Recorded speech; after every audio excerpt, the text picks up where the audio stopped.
नमस्ते बच्चों, SLT tech and YouTube channel की ऑनलाइन क्लास में आपका स्वागत है। बच्चों, आज का वीडियो आपके लिए बड़ा ही महत्वपूर्ण साबित होने वाला है, तो वीडियो को आप अंत तक देखें। आज के इस वीडियो में हम राज्य सरकार द्वारा कोविड-19 महामारी के कारण कक्षा 1 से 8 तक के संपूर्ण विषयों में सिलेबस में कटौती की गई है, उसको लेकर के आज का वीडियो है। इस वीडियो में हमें कक्षा 7 की विषय गणित है, उसके सिलेबस से कौन कौन सी प्रश्नावलियाँ हटाई गई हैं और कौन सी प्रश्नावलियाँ हमें पढ़नी हैं और कौन सी प्रश्नावली में वार्षिक परीक्षा में कितने नंबर के प्रश्न आएंगे, वो हम इसमें विश्लेषण करके पढ़ने वाले हैं। वीडियो अपने अन्य साथियों को भी शेयर करें, जिससे उनको भी नए सिलेबस का पता चल सके। वीडियो को पूरा देखें और साथ में अपनी नोटबुक रखें या फिर अपनी बुक है उसको साथ में रखें और उसमें नोट कर लें, जिससे बार बार वीडियो देखने की आपको आवश्यकता नहीं पड़े। और आगे की तैयारी है वो आपको जो नए सिलेबस के अनुसार आपके सिलेबस में प्रश्नावलियाँ रखी गई हैं उन्हीं को तैयार करना है। समय आपके पास में बहुत ही कम बचा है।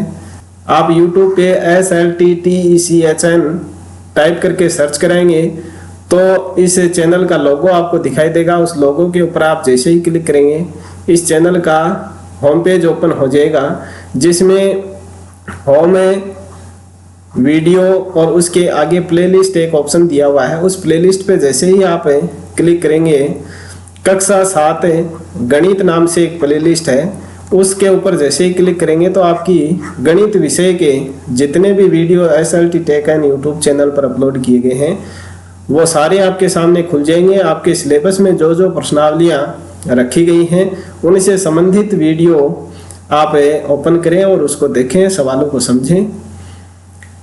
और इस प्लेलिस्ट का लिंक मैं वीडियो के आई बटन में भी डाल दूंगा, वहाँ से भी आप डायरेक्ट उस प्लेलिस्ट पे जा सकते हैं और वीडियो को देख सकते हैं। तो चलिए बिना देरी किए शुरू करते हैं और देखते हैं अध्याय वाइज कौन कौन सी प्रश्नावलियाँ आपके सिलेबस में रखी गई हैं।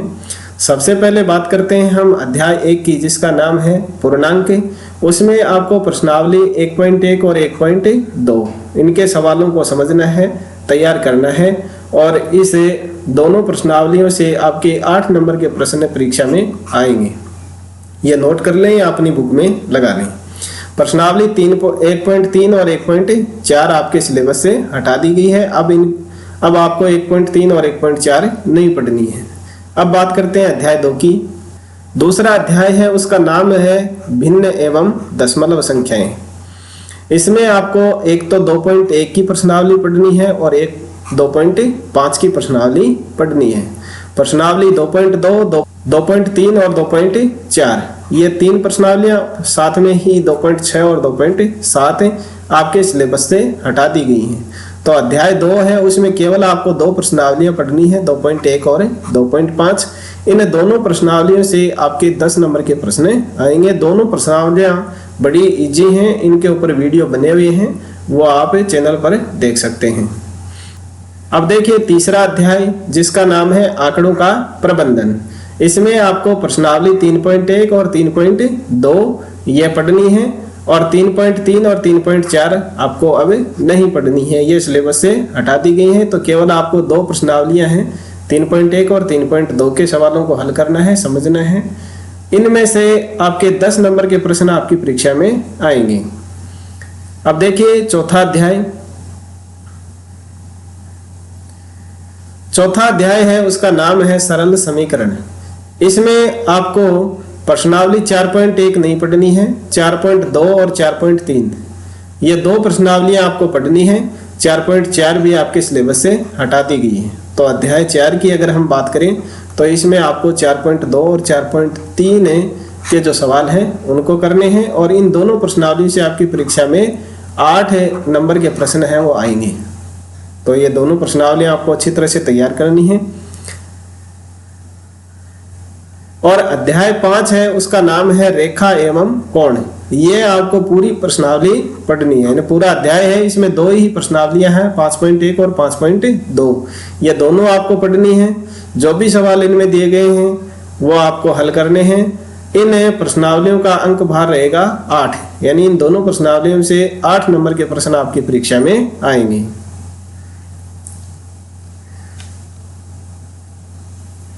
छठा अध्याय है त्रिभुज और उसके गुण। यह भी आपको पूरी ही पढ़नी है। 6.1 से लेकर के 6.5 तक की जो 5 प्रश्नावलियां हैं वो सारी प्रश्नावलियां आपको पढ़नी है और इन 5 प्रश्नावलियों में से आपकी परीक्षा में 10 नंबर के प्रश्न पूछे जाएंगे। अगला है 7 का अध्याय त्रिभुजों की सर्वांग क्षमता। उसमें आपको 7.1 की जो प्रश्नावली है वो नहीं पढ़नी है, केवल 7.2 की प्रश्नावली है वो पढ़नी है। केवल एक प्रश्नावली आपको इसमें पढ़नी है 7.2 की, जिसमें से आपकी परीक्षा में 5 अंक के प्रश्न पूछे जाएंगे। और अब बात करें अध्याय 8 की, जिसका नाम है राशियों की तुलना। इसमें 3 प्रश्नावलियां हैं और तीनों प्रश्नावलियां आपको पढ़नी है। तीनों प्रश्नावलियों का जो भी सवाल है वो आपको अच्छी तरह से करना है। यह प्रश्नावली बड़ी ही इंपॉर्टेंट है, महत्वपूर्ण है। इसमें से आपके 10 नंबर के प्रश्न परीक्षा में पूछे जाएंगे। तो तीनों प्रश्नावलियों के सवाल हैं वो बड़े ही इंटरेस्टिंग सवाल हैं, इसलिए प्रत्येक सवाल को आपको सावधानी पूर्वक हल करना है, समझना है।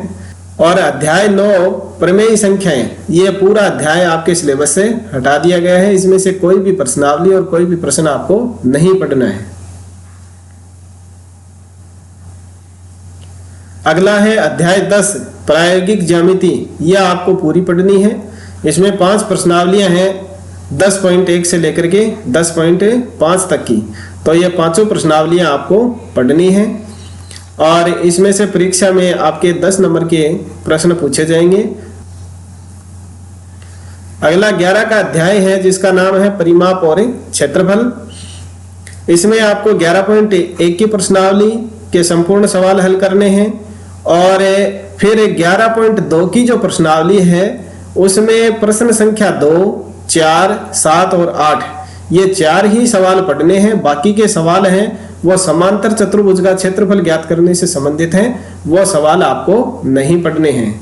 यानी क्वेश्चन नंबर 1, 3, 4 और 5 ये 4 सवाल आपको इस प्रश्नावली से नहीं पढ़ने हैं। केवल 11.2 की प्रश्नावली है, उसमें 2, 4, 7 और 8 ये त्रिभुजों के क्षेत्रफल ज्ञात करने से जो संबंधित सवाल है वही आपको पढ़ने हैं। समांतर चतुर्भुज का क्षेत्रफल ज्ञात करने का अगर कोई सवाल है तो वो आपको नहीं पढ़ना है। फिर 11.3 की प्रश्नावली है, उसमें वृत्त के बारे में बताया गया है, वो आपको पूरी पढ़नी है। और फिर आपकी किताब का पृष्ठ संख्या 241 है, उसमें इकाइयों का रूपांतरण है। जैसे मीटर को किलोमीटर में बदलना, मीटर को सेंटीमीटर में बदलना, रुपए को पैसे में बदलना, पैसे को रुपए में बदलना।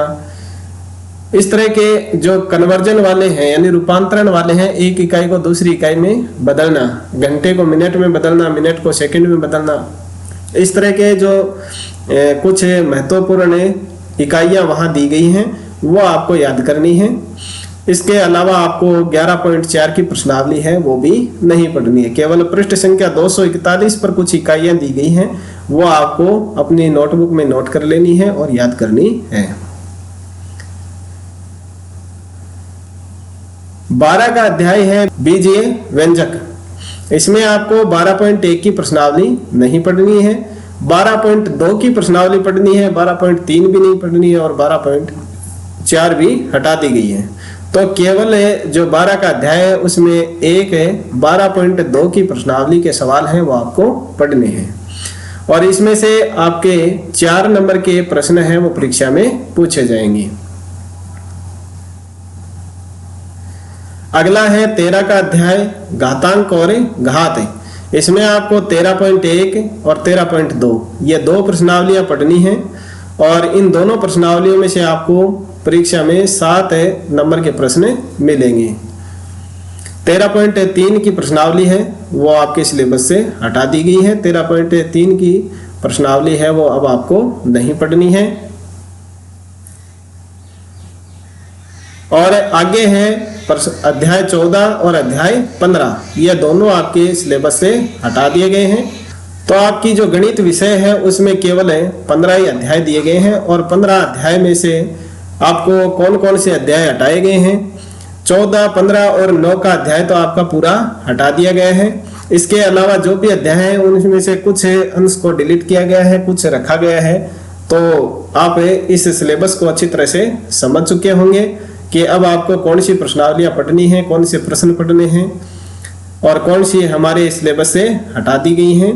वीडियो अपने अन्य सहपाठियों को भी शेयर करें, जिससे उनको भी नए सिलेबस का पता चल सके और इसके अकॉर्डिंग ही वो अपनी तैयारी है वो जारी रख सकें। वीडियो को लाइक करें और चैनल को यदि आपने सब्सक्राइब नहीं किया तो चैनल को सब्सक्राइब कर नोटिफिकेशन बेल के ऑल बटन को प्रेस कर लें, ताकि चैनल पर अपलोड होने वाले वीडियो की सूचना आपको मिलती रहे।